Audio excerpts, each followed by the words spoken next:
ನಮಸ್ಕಾರ. ಮುಖ್ಯಾಂಶಗಳು. ಭಾರತ ವಿಶ್ವದಲ್ಲೇ ಅತಿ ಹೆಚ್ಚು ವೇಗವಾಗಿ ಬೆಳೆಯುತ್ತಿರುವ ಆರ್ಥಿಕ ರಾಷ್ಟ್ರ. 2025ರ ವೇಳೆಗೆ ಜಾಗತಿಕ ಮಾರುಕಟ್ಟೆಯಲ್ಲಿ ಅಗ್ರಸ್ಥಾನ. ಉಪರಾಷ್ಟ್ರಪತಿ ಎಂ ವೆಂಕಯ್ಯನಾಯ್ಡು. ಇಂದು ದೇಶಾದ್ಯಂತ ಪಲ್ಸ್ ಪೋಲಿಯೋ ಅಭಿಯಾನ. 5 ವರ್ಷದೊಳಗಿನ 17 ಕೋಟಿಗೂ ಹೆಚ್ಚು ಮಕ್ಕಳಿಗೆ ಲಸಿಕೆ. ಬ್ಯಾಂಕ್ಗಳಿಗೆ ಅಪಾರ ಮೊತ್ತದ ಸಾಲ ವಂಚಿಸಿರುವ ವ್ಯಕ್ತಿಗಳಿಗೆ ಕಾಂಗ್ರೆಸ್ನಿಂದ ರಕ್ಷಣೆ. ಸಚಿವ ಪ್ರಕಾಶ್ ಜಾವಡೇಕರ್ ಆರೋಪ. ಏಕದಿನ ಕ್ರಿಕೆಟ್ ಸರಣಿ. ಭಾರತ ಆಸ್ಟ್ರೇಲಿಯಾ ನಡುವೆ ಇಂದು ಚಂಡೀಗಢದಲ್ಲಿ 4ನೇ ಪಂದ್ಯ.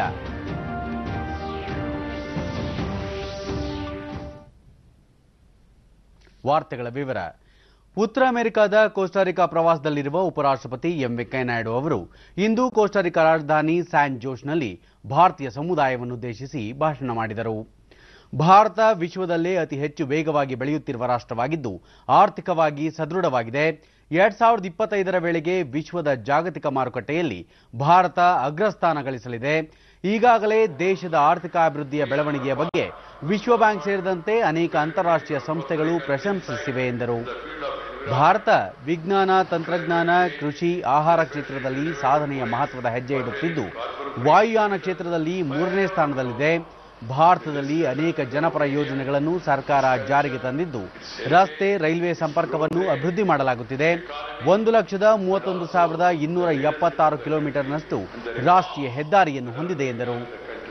ರಾಷ್ಟ್ರಪಿತ ಮಹಾತ್ಮ ಗಾಂಧೀಜಿಯವರ 150ನೇ ಜಯಂತ್ಯುತ್ಸವವನ್ನು ಆಚರಿಸುತ್ತಿರುವ ಈ ಸಂದರ್ಭದಲ್ಲಿ ದೇಶದ ಸಂಸ್ಕೃತಿಯನ್ನು ಉಳಿಸಿ ಬೆಳೆಸುವ ಜವಾಬ್ದಾರಿ ಪ್ರತಿಯೊಬ್ಬರದ್ದಾಗಿದೆ.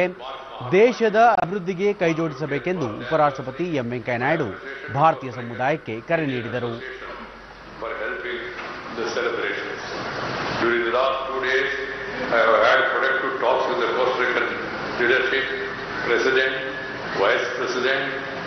Chairman, the Speaker of the Assembly, and various other important dignitaries, including ministers.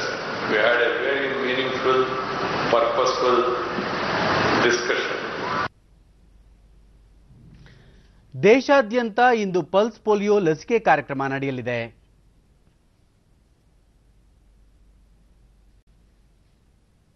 ಈ ಬಾರಿ ರಾಜ್ಯದಲ್ಲಿ 5 ವರ್ಷದೊಳಗಿನ ಸುಮಾರು 65 ಲಕ್ಷ ಮಕ್ಕಳಿಗೆ ಆರೋಗ್ಯ ಮತ್ತು ಕುಟುಂಬ ಕಲ್ಯಾಣ ಇಲಾಖೆ ಲಸಿಕೆ ಹಾಕುವ ಗುರಿ ಹೊಂದಿದೆ. ಇದಕ್ಕೆ ಪೂರಕವಾದ ಸಿದ್ಧತೆಗಳನ್ನು ಇಲಾಖೆ ಕೈಗೊಂಡಿದ್ದು ಇದಕ್ಕಾಗಿ 1,35,000 ಕಾರ್ಯಕರ್ತರನ್ನು ನಿಯೋಜಿಸಲಾಗಿದೆ. ರಾಷ್ಟ್ರಪತಿ ರಾಮನಾಥ್ ಕೋವಿಂದ್ ಅವರು ರಾಷ್ಟ್ರಪತಿ ಭವನದಲ್ಲಿ ನಿನ್ನೆ 5 ವರ್ಷದೊಳಗಿನ ಮಕ್ಕಳಿಗೆ ಪಲ್ಸ್ ಪೋಲಿಯೋ ಲಸಿಕೆ ಹಾಕುವ ಮೂಲಕ 2019ರ ಪಲ್ಸ್ ಪೋಲಿಯೋ ಕಾರ್ಯಕ್ರಮಕ್ಕೆ ಚಾಲನೆ ನೀಡಿದರು. ಕೇಂದ್ರ ಆರೋಗ್ಯ ಸಚಿವ ಜೆಪಿ ನಡ್ಡಾ ಉಪಸ್ಥಿತರಿದ್ದರು. ಇಂದು ರಾಷ್ಟ್ರೀಯ ಲಸಿಕಾ ದಿನ ಆಚರಿಸಲಾಗುತ್ತಿರುವ ಹಿನ್ನೆಲೆಯಲ್ಲಿ ರಾಷ್ಟ್ರಪತಿಯವರು ಮಕ್ಕಳಿಗೆ ಪೋಲಿಯೋ ಹನಿ ಹಾಕಿದ್ದಾರೆ. ಈ ಕಾರ್ಯಕ್ರಮದಲ್ಲಿ 5 ವರ್ಷದೊಳಗಿನ 17 ಕೋಟಿಗೂ ಹೆಚ್ಚು ಮಕ್ಕಳಿಗೆ ಪೋಲಿಯೋ ಲಸಿಕೆ ಹಾಕುವ ಗುರಿ ಹೊಂದಲಾಗಿದೆ. ಮಕ್ಕಳಿಗೆ 5 ವರ್ಷಗಳವರೆಗೆ ಪ್ರತಿ ವರ್ಷವೂ ಕಡ್ಡಾಯವಾಗಿ ಪಲ್ಸ್ ಪೋಲಿಯೋ ಹನಿ ಹಾಕಿಸಬೇಕು ಎಂದು ರಾಷ್ಟ್ರಪತಿಯವರು ಈ ಸಂದರ್ಭದಲ್ಲಿ ಪೋಷಕರಿಗೆ ಕರೆ ನೀಡಿದ್ದಾರೆ. ಭಾರತೀಯ ಜನತಾ ಪಕ್ಷ ಮಂಗಳೂರಿನಲ್ಲಿ ನಿನ್ನೆ ಏರ್ಪಡಿಸಿದ್ದ ದಕ್ಷಿಣ ಕನ್ನಡ, ಉಡುಪಿ, ಚಿಕ್ಕಮಗಳೂರು, ಶಿವಮೊಗ್ಗ ಲೋಕಸಭಾ ಕ್ಷೇತ್ರಗಳ ಶಕ್ತಿ ಕೇಂದ್ರ ಪ್ರಮುಖರ ಸಮಾವೇಶವನ್ನು ಕೇಂದ್ರ ಗೃಹ ಸಚಿವ ರಾಜನಾಥ್ ಸಿಂಗ್ ಉದ್ಘಾಟಿಸಿದರು. ಪಕ್ಷದ ರಾಜ್ಯಾಧ್ಯಕ್ಷ ಬಿಎಸ್ ಯಡಿಯೂರಪ್ಪ, ಸಂಸದರಾದ ಶೋಭಾ ಕರಂದ್ಲಾಜೆ, ಬಿವೈ ರಾಘವೇಂದ್ರ, ನಳಿನ್ ಕುಮಾರ್ ಕಟೀಲ್, ವಿಧಾನ ಪರಿಷತ್ತಿನ ವಿರೋಧ ಪಕ್ಷದ ನಾಯಕ ಕೋಟಾ ಶ್ರೀನಿವಾಸ ಪೂಜಾರಿ ಮತ್ತಿತರರು ಉಪಸ್ಥಿತರಿದ್ದರು. ನಂತರ ರಾಜನಾಥ್ ಸಿಂಗ್, ಭಾರತ ಯಾರನ್ನೂ ಪ್ರಚೋದಿಸುವುದಿಲ್ಲ, ಆದರೆ ಪಾಕಿಸ್ತಾನ ಭಯೋತ್ಪಾದಕರಿಗೆ ಉತ್ತೇಜನ, ಪ್ರೋತ್ಸಾಹ ಮತ್ತು ಆಶ್ರಯ ನೀಡಿದರೆ ಅದಕ್ಕೆ ಭಾರೀ ಬೆಲೆ ತೆರಬೇಕಾಗುತ್ತದೆ ಎಂದು ಎಚ್ಚರಿಸಿದರು. ಕಳೆದ 5 ವರ್ಷಗಳಲ್ಲಿ ಭಾರತ ಪಾಕಿಸ್ತಾನದ ವಿರುದ್ಧ 3 ಸರ್ಜಿಕಲ್ ದಾಳಿಗಳನ್ನು ನಡೆಸಿದೆ ಹಾಗೂ 2 ದಾಳಿಗಳ ಪರಿಣಾಮ ಏನೆಂಬುದು ಪ್ರತಿಯೊಬ್ಬರಿಗೂ ತಿಳಿದಿದೆ. 3ನೇ ದಾಳಿಯ ವಿವರಗಳನ್ನು ಸರ್ಕಾರ ಬಹಿರಂಗಪಡಿಸುವುದಿಲ್ಲ ಎಂದು ಹೇಳಿದರು. ರಾಜ್ಯದಲ್ಲಿನ ಜೆಡಿಎಸ್ ಕಾಂಗ್ರೆಸ್ ಸಮ್ಮಿಶ್ರ ಸರ್ಕಾರ ಜನರ ಹಿತ ರಕ್ಷಿಸುವಲ್ಲಿ ವಿಫಲವಾಗಿದೆ. ತಮ್ಮ ಕುರ್ಚಿಯನ್ನು ಉಳಿಸಿಕೊಳ್ಳಲು ಜೆಡಿಎಸ್ ನಾಯಕರು ಪ್ರಯತ್ನಿಸುತ್ತಿದ್ದಾರೆ ಎಂದು ಅವರು ಆರೋಪಿಸಿದರು.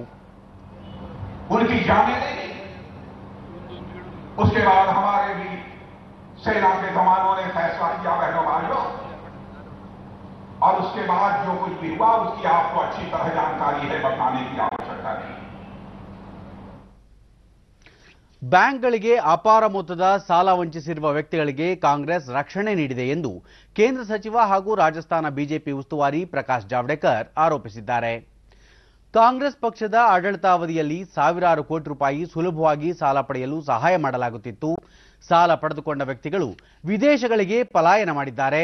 ಸಾಲ ವಂಚಕರ ಅನೇಕ ಕಾರ್ಯಕ್ರಮಗಳಲ್ಲಿ ಕಾಂಗ್ರೆಸ್ ಅಧ್ಯಕ್ಷ ರಾಹುಲ್ ಗಾಂಧಿ ಪಾಲ್ಗೊಂಡಿದ್ದಾರೆ ಎಂದರು. ವಸ್ತುಸ್ಥಿತಿ ಹಾಗೂ ಸತ್ಯಾಂಶಗಳನ್ನು ಅರಿಯದೆ ಕಾಂಗ್ರೆಸ್ ಮುಖಂಡರು ಆರೋಪಗಳಲ್ಲಿ ನಿರತರಾಗಿದ್ದಾರೆ. ಭಾರತೀಯ ಪಡೆಗಳು ಭಯೋತ್ಪಾದಕರ ವಿರುದ್ಧ ವೈಮಾನಿಕ ದಾಳಿ ನಡೆಸಿರುವುದನ್ನು ರಾಹುಲ್ ಗಾಂಧಿ ಪಾಕಿಸ್ತಾನದ ಮೇಲೆ ನಡೆದ ಆಕ್ರಮಣವೆಂಬಂತೆ ಹೇಳಿಕೆಗಳನ್ನು ನೀಡಿದ್ದಾರೆ ಎಂದು ಟೀಕಿಸಿದರು. ಸಾಮಾನ್ಯ ಸೇವಾ ಕೇಂದ್ರಗಳ ಮೂಲಕ ಆಯುಷ್ಮಾನ್ ಭಾರತ್ ಸೇವೆ ವ್ಯಾಪಕಗೊಳಿಸುವ ಕುರಿತು ದೆಹಲಿಯಲ್ಲಿ ನಿನ್ನೆ ರಾಷ್ಟ್ರಮಟ್ಟದ ಕಾರ್ಯಾಗಾರ ಆಯೋಜಿಸಲಾಗಿತ್ತು. ಸಾಮಾನ್ಯ ಸೇವಾ ಕೇಂದ್ರಗಳ ಮೂಲಕ ಆಯುಷ್ಮಾನ್ ಭಾರತ್ ಯೋಜನೆಯನ್ನು ಉತ್ತೇಜಿಸಲು ಶ್ರಮಿಸಿದವರನ್ನು ಕೇಂದ್ರ ವಿದ್ಯುನ್ಮಾನ ಮತ್ತು ಮಾಹಿತಿ ತಂತ್ರಜ್ಞಾನ ಸಚಿವ ರವಿಶಂಕರ್ ಪ್ರಸಾದ್ ಪುರಸ್ಕರಿಸಿದರು. ಆಯುಷ್ಮಾನ್ ಭಾರತ್ ಸೇವೆ ಪಡೆಯಲು ಸಾಮಾನ್ಯ ಸೇವಾ ಕೇಂದ್ರಗಳಲ್ಲಿ 2 ಕೋಟಿ ಜನರು ನೋಂದಣಿ ಮಾಡಿಸಿದ್ದು, ಈ ಕೇಂದ್ರಗಳ ಮೂಲಕ 5 ಕೋಟಿ ನೋಂದಣಿಯ ಗುರಿ ಹೊಂದಲಾಗಿದೆ ಎಂದು ರವಿಶಂಕರ್ ಪ್ರಸಾದ್ ಹೇಳಿದ್ದಾರೆ. ಕರ್ನಾಟಕ ಸಾಹಿತ್ಯ ಅಕಾಡೆಮಿ ನೀಡುವ ಗೌರವ ಪ್ರಶಸ್ತಿ, ಸಾಹಿತ್ಯ ಶ್ರೀ ಪ್ರಶಸ್ತಿ, ಮಾಧ್ಯಮ ಸಾಹಿತ್ಯ ಪುರಸ್ಕಾರ 2018 ಹಾಗೂ ಪುಸ್ತಕ ಬಹುಮಾನ ಪ್ರಶಸ್ತಿ ಪ್ರದಾನ ಸಮಾರಂಭ ಬೆಂಗಳೂರಿನಲ್ಲಿ ನಿನ್ನೆ ನಡೆಯಿತು. ಸಾಹಿತಿಗಳಾದ doctor BA Vivek Rai, doctor HS Venkatesh Murthy, ದೇಶಾಂಶ ಹುಡಗಿ, ಸಾಹಿಸುತೆ ಹಾಗೂ ಪ್ರೊಫೆಸರ್ ಎಕೆ ಹಂಪಣ್ಣ ಅವರಿಗೆ ಸಾಹಿತ್ಯ ಶ್ರೀ ಪ್ರಶಸ್ತಿ ಪ್ರದಾನ ಮಾಡಲಾಯಿತು.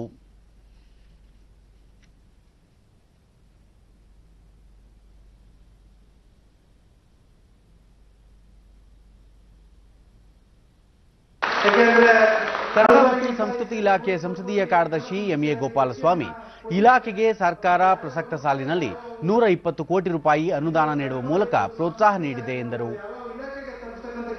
ಮಾನ್ಯ ಅಧಿಕಾರದ ಅನಿಲ್ ಸರ್ ಅವರು ಮತ್ತು ನಿರ್ದೇಶಕಿಯಾದ ಜಾನಕಿ ಮೇಡಮ್ ಅವರು ಕೂಡ ನಾನು ಅವರ ಒಂದು ಮಾರ್ಗದರ್ಶನವನ್ನು ತೆಗೆದುಕೊಂಡು ಸಚಿವರ ಗಮನ ತಂದು ಈ ಕಾರ್ಯಕ್ರಮವನ್ನು ಯಶಸ್ವಿಯಾಗಿ ಅಚ್ಚುಕಟ್ಟಾಗಿ ಮಾಡಿದ ಕರ್ನಾಟಕ ಸಾಹಿತ್ಯ ಅಕಾಡೆಮಿ ಅಧ್ಯಕ್ಷ ಡಾಕ್ಟರ್ ಅರವಿಂದ ಮಾಲಗತ್ತಿ ಜನಪ್ರಿಯ ಸಾಹಿತ್ಯಕ್ಕೆ ಆದ್ಯತೆ ನೀಡಬೇಕಿದ್ದು, ಈ ಬಾರಿ ಮುದ್ರಣ ಹಾಗೂ ಡಿಜಿಟಲ್ ಮಾಧ್ಯಮಗಳಿಗೆ ಪ್ರಶಸ್ತಿ ಆರಂಭಿಸಿರುವುದಾಗಿ ಹೇಳಿದರು. ವಿಮರ್ಶೆಗಳ ಬಳಿಕವೇ ಪ್ರಶಸ್ತಿಗೆ ಸೂಕ್ತ ವ್ಯಕ್ತಿ ಹಾಗೂ ಸಂಸ್ಥೆಗಳನ್ನು ಆಯ್ಕೆ ಮಾಡಿಕೊಳ್ಳಲಾಗಿದೆ ಎಂದು ಅವರು ತಿಳಿಸಿದರು. ಬಿಎ ವಿವೇಕ್ ರಾಯ್, ಕನ್ನಡ ಸಾಹಿತ್ಯ ಕ್ಷೇತ್ರ ಇನ್ನಷ್ಟು ಬೆಳೆಯಬೇಕಿದೆ. ನಮ್ಮ ರಾಜ್ಯದಲ್ಲಿ ಅಕಾಡೆಮಿ ಹಾಗೂ ಪ್ರಾಧಿಕಾರಗಳನ್ನು ಹೆಚ್ಚಿನ ಸಂಖ್ಯೆಯಲ್ಲಿ ಕಾಣಬಹುದಾಗಿದೆ ಎಂದರು.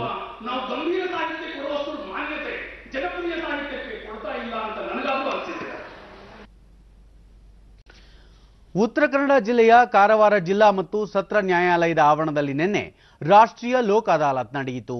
ಅದಾಲತ್ನಲ್ಲಿ ಕೌಟುಂಬಿಕ ಪ್ರಕರಣಗಳು ಸೇರಿದಂತೆ 100 ವ್ಯಾಜ್ಯಗಳಿಗೆ ರಾಜಿ ಸಂಧಾನದ ಮೂಲಕ ಪರಿಹಾರ ಕಂಡುಕೊಳ್ಳಲಾಯಿತು.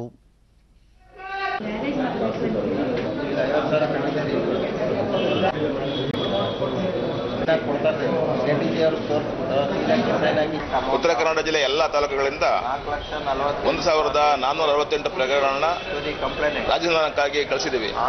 ಅದರಲ್ಲಿ ಸುಮಾರು 40% ವ್ಯಾಜ್ಯವನ್ನ ಬಗೆಹರಿಸಬೇಕು ಅಂತ ನಾವು ಪ್ರಯತ್ನ ಪಡ್ತಾ ಇದ್ದೀವಿ. ಲೋಕ ಅದಾಲತ್ನಲ್ಲಿ ವ್ಯಾಜ್ಯಗಳನ್ನು ಬಗೆಹರಿಸಿಕೊಳ್ಳೋದ್ರಿಂದ ಕಕ್ಷಿತ ಸಮಯ, ಹಣ ಉಳಿತಾಯ ಆಗುತ್ತೆ. ಅದಕ್ಕೆ ಎಲ್ಲ ಡಿಡಿ ನ್ಯೂಸ್ನೊಂದಿಗೆ ಪ್ರಧಾನ ಜಿಲ್ಲಾ ಮತ್ತು ಸತ್ರ ನ್ಯಾಯಾಧೀಶ ಟಿಜಿ ಶಿವಶಂಕರೇಗೌಡ ಅದಾಲತ್ನಲ್ಲಿ ಕಕ್ಷಿದಾರರು ಮುಖಾಮುಖಿ ಭೇಟಿಯಾಗಿ ತಮ್ಮಲ್ಲಿನ ಭಿನ್ನಾಭಿಪ್ರಾಯಗಳನ್ನು ರಾಜಿ ಸಂಧಾನದ ಮೂಲಕ ಬಗೆಹರಿಸಿಕೊಳ್ಳಲು ಸಾಧ್ಯವಾಗಿದೆ, ಕಕ್ಷಿದಾರರಿಗೂ ಅನುಕೂಲವಾಗಲಿದೆ ಎಂದರು. ಹಿರಿಯ ಸಿವಿಲ್ ನ್ಯಾಯಾಧೀಶ ಟಿ ಗೋವಿಂದಯ್ಯ, ಜಿಲ್ಲೆಯಾದ್ಯಂತ 1468 ಪ್ರಕರಣಗಳು ಸಂಧಾನಕ್ಕಾಗಿ ಅದಾಲತ್ ಮುಂದೆ ಬಂದಿವೆ ಎಂದರು. ಇತ್ಯರ್ಥ ಮಾಡಿಕೊಳ್ಳೋದ್ರಿಂದ ಪ್ರಕರಣ ಮುಂದೆ ವರ್ಷಾನುಗಟ್ಟಲೆ ನ್ಯಾಯಾಲಯಕ್ಕೆ ಅವರು ಬರುವುದು ತಪ್ಪುವಂಥದ್ದು, ಮತ್ತು ತಕ್ಷಣಕ್ಕೆ ಅವರಿಗೆ ಪರಿಹಾರ ಸಿಕ್ಕಿ ಆ ಒಂದು ಪರಿಹಾರದ ಫಲವನ್ನು ಅವರು ಅನುಭವಿಸಲು ಅನುಕೂಲ ಆಗ್ತಕ್ಕಂಥ ಒಂದು ವಿಶೇಷ ಕಾರ್ಯವನ್ನು ನಮ್ಮ ಲೋಕಾದಾಲತ್ನಲ್ಲಿ ನಾವು ಹಮ್ಮಿಕೊಂಡಿದ್ದೇವೆ. 10 ವರ್ಷಗಳಿಂದ ಕಾರಣಾಂತರಗಳಿಂದ ದೂರವಾಗಿದ್ದ ದಂಪತಿಯನ್ನು ರಾಜಿ ಸಂಧಾನದ ಮೂಲಕ ಒಂದುಗೂಡಿಸುವಲ್ಲಿ ಅದಾಲತ್ ಸಹಕಾರಿಯಾಯಿತು. ಸಂಧಾನದ ಮೂಲಕ ಒಂದಾದ ಶಾಲಿನಿ ಪ್ರಕಾಶ್ ನಾಯ್ಕ 10 ವರ್ಷಗಳ ಹಿಂದೆ ಭಿನ್ನಾಭಿಪ್ರಾಯ ಮೂಡಿದ್ದರಿಂದ ದೂರವಾಗಿದ್ದ ತಾವು ಅದಾಲತ್ ಮೂಲಕ ಒಂದಾಗಿದ್ದು ಇನ್ನು ಮುಂದೆ ಕೂಡಿ ಬಾಳ್ವೆ ನಡೆಸುವುದಾಗಿ ತಿಳಿಸಿದರು. ಕಕ್ಷಿದಾರ ವಿಲ್ಸನ್ ಫರ್ನಾಂಡಿಸ್ ಚೆಕ್ ಬೌನ್ಸ್ ಪ್ರಕರಣವನ್ನು ಅದಾಲತ್ನಲ್ಲಿ ರಾಜಿ ಸಂಧಾನದ ಮೂಲಕ ಇತ್ಯರ್ಥಪಡಿಸಲಾಗಿದ್ದು ಇದರಿಂದ ತಮಗೆ ಸಹಾಯವಾಗಿದೆ ಎಂದು ಸಂತಸ ವ್ಯಕ್ತಪಡಿಸಿದರು. ಚೆಕ್ ಬೌನ್ಸ್ ಕೇಸ್ ಇವತ್ತು ಲೋಕ ಅದಾಲತ್ನಲ್ಲಿ ಇತ್ಯರ್ಥ ಆಗಿಬಿಟ್ಟಿದೆ. ಇದನ್ನು ನನಗೆ ಬಹಳ ಒಂದು ದೊಡ್ಡ ಉಪಕಾರ ಆಗಿಬಿಟ್ಟಿದೆ. ಯಾಕಂತ ಹೇಳಿದ್ರೆ ಉಡುಪಿ ಜಿಲ್ಲೆಯ ಉದ್ಯಾವರ ಗ್ರಾಮ ಪಂಚಾಯಿತಿ ವ್ಯಾಪ್ತಿಯಲ್ಲಿರುವ ಡಿಜಿಟಲ್ ಸೇವಾ ಕೇಂದ್ರದಲ್ಲಿ ದೇಶದ ಅಸಂಘಟಿತ ವಲಯದಲ್ಲಿ ಕೆಲಸ ಮಾಡುವ ಕಾರ್ಮಿಕರಿಗೆ ನೆರವಾಗಲು ಆರಂಭಿಸಿದ ಪ್ರಧಾನಮಂತ್ರಿ ಶ್ರಮಯೋಗಿ ಮಾನ್ಧನ್ ಯೋಜನೆ ಯಶಸ್ವಿಯಾಗಿ ಅನುಷ್ಠಾನಗೊಂಡಿದೆ. ಡಿಜಿಟಲ್ ಸೇವಾ ಕೇಂದ್ರಕ್ಕೆ ಪ್ರತಿನಿತ್ಯ ನೂರಾರು ಸಾರ್ವಜನಿಕರು ಭೇಟಿ ನೀಡಿ ತಮ್ಮ ಹೆಸರು ನೋಂದಾಯಿಸಿ ಯೋಜನೆಯ ಚಂದಾದಾರರಾಗುತ್ತಿದ್ದಾರೆ. ಜಿಲ್ಲೆಯಲ್ಲಿ 130 ಕೇಂದ್ರಗಳಿದ್ದು ಅದರಲ್ಲಿ 53 ಕೇಂದ್ರಗಳು ಸಕ್ರಿಯವಾಗಿ ಕೆಲಸ ನಿರ್ವಹಿಸುತ್ತಿವೆ. ಈ ಯೋಜನೆಯಡಿ 60 ವರ್ಷವಾದ ಬಳಿಕ 3,000 ರೂಪಾಯಿ ಮಾಸಿಕ ಪಿಂಚಣಿ ಜೀವಿತದ ಕೊನೆಯವರೆಗೂ ದೊರೆಯಲಿದೆ. ಬೀದಿ ಬದಿ ವ್ಯಾಪಾರಿಗಳು, ಟ್ಯಾಕ್ಸಿ ಚಾಲಕರು, ಬೀಡಿ ಕಾರ್ಮಿಕರು ಸೇರಿದಂತೆ ಹಲವು ಶ್ರಮಿಕರು ಈ ಯೋಜನೆಗೆ ಅರ್ಹರಾಗಿದ್ದಾರೆ.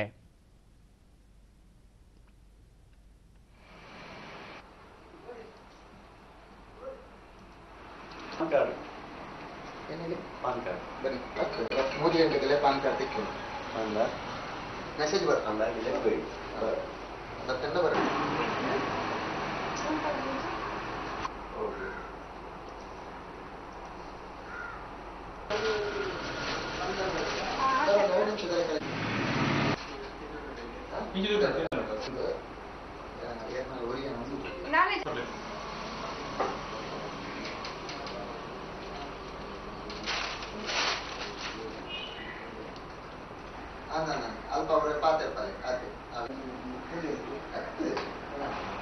ಡಿಡಿ ನ್ಯೂಸ್ನೊಂದಿಗೆ ಹಿರಿಯ ನಾಗರಿಕ ಕೃಷ್ಣರಾವ್, ಪ್ರಧಾನಮಂತ್ರಿ ಶ್ರಮಯೋಗಿ ಯೋಜನೆಯಿಂದ ಅಸಂಘಟಿತ ಕಾರ್ಮಿಕರಿಗೆ ಹೆಚ್ಚು ಅನುಕೂಲವಾಗುತ್ತಿದೆ ಎಂದರು. ಆದ್ದರಿಂದ ಇಲ್ಲಿ ಬೆಳಿಗ್ಗೆ 9 ರಿಂದ ಸಾಯಂಕಾಲ ರಾತ್ರಿ 9 ಗಂಟೆಯವರೆಗೆ ಯಾವ ಗಳಿಗೆಯಲ್ಲಿ ಬಂದರೂ ಹೋದ್ಕೊಂಡು ಕೂಡಲೇ ಅದು ಮಾಡಿಕೊಡ್ತಾರೆ. ಅದು ಕೂಡ ಈ ನಮ್ಮ ಸೀನಿಯರ್ ಸಿಟಿಸನ್ಗೆ ಬೇಕಾದಷ್ಟು ಸಮಯ ಉಳಿಯುವುದಿಲ್ಲ, ಅವರಿಗೆ ಸೌಖ್ಯ ಕೂಡ ಇರುವುದಿಲ್ಲ.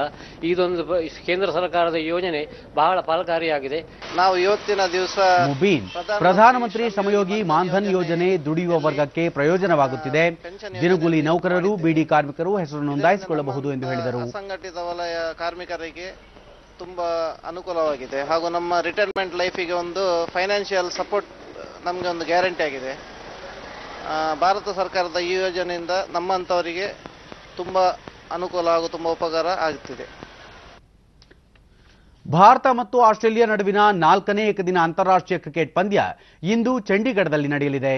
ಪಂದ್ಯ ಮಧ್ಯಾಹ್ನ 1:30ಕ್ಕೆ ಆರಂಭವಾಗಲಿದೆ.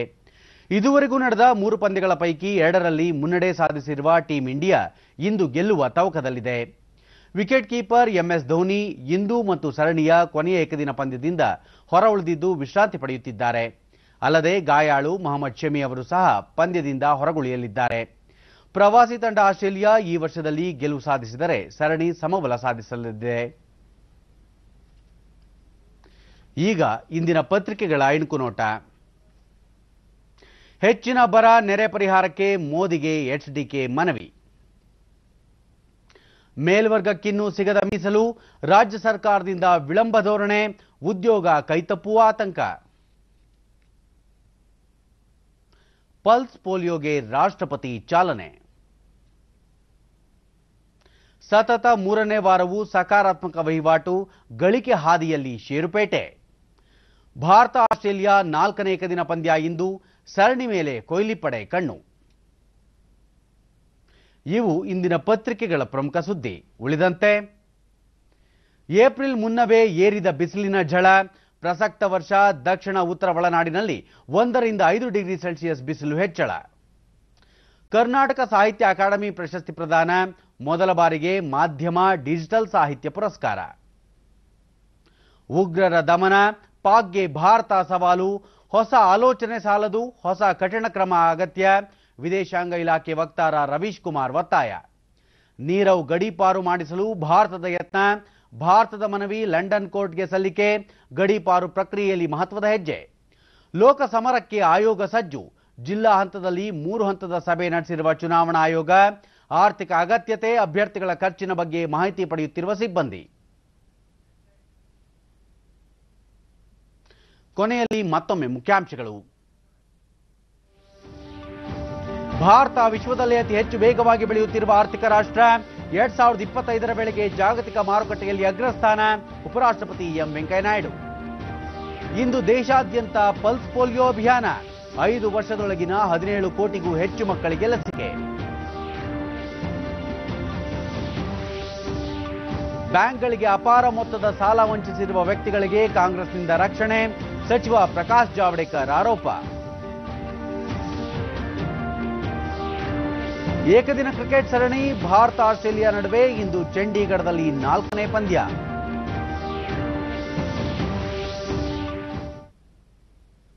ನಮ್ಮ ಮುಂದಿನ ವಾರ್ತಾ ಪ್ರಸಾರ ಬೆಳಗ್ಗೆ 11 ಗಂಟೆಗೆ ಚಂದನದಲ್ಲಿ. ನಮಸ್ಕಾರ.